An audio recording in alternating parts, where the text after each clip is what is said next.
1936. Spain was at a turning point that led to the brink of destruction. Two opposing ideologies clashed, and the country was divided into a civil war that became one of the most dangerous conflicts in history. But amidst this destruction, a name emerged that would define an entire era: Francisco Franco. Welcome to our channel, where we explore the stories that shape history. Today, we will talk about the Spanish Civil War, a conflict that was not just between the left and right in Spain, but also a battlefield of global ideologies. And at its center, Francisco Franco, the man who changed the course of the war and ruled Spain with an iron fist for decades. But how did a simple soldier reach such power? Let's explore.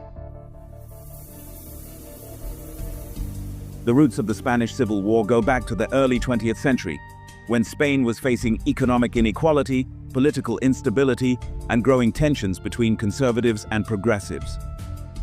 In 1931, Spain became a republic, and the monarchy was abolished. The new government introduced reforms that angered conservatives, especially the church and the military.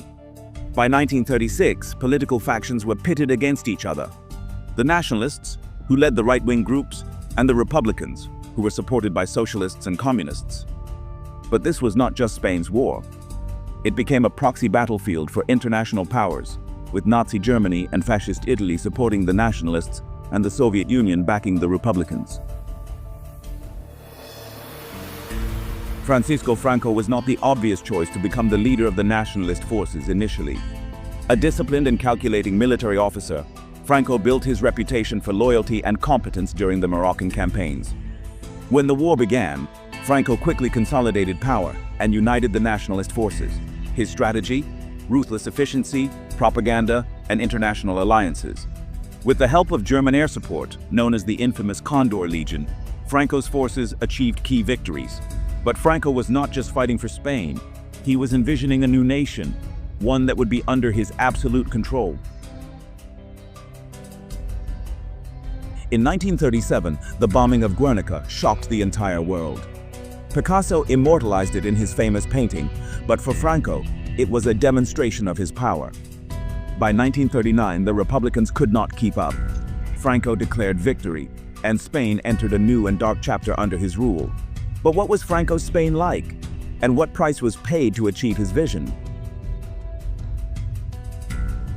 For 36 years, Franco ruled Spain as a dictator. His regime suppressed dissent, censored culture, and maintained strict control over the country's institutions. Yet he kept Spain out of World War II, walking a fine line between Hitler's Axis and the Allies. Franco's rule remains a hotly debated topic in Spain today. Some see him as a savior who brought stability, while others view him as a tyrant who suppressed freedom. Even after Franco's death in 1975, his shadow loomed over Spain. His legacy reminds us how thin the line between order and oppression can be.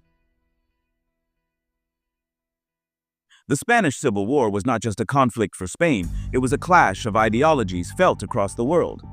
And Francisco Franco? He remains one of history's most controversial figures, representing the complexities of power and ambition. If you found this story insightful, don't forget to like, share, and subscribe.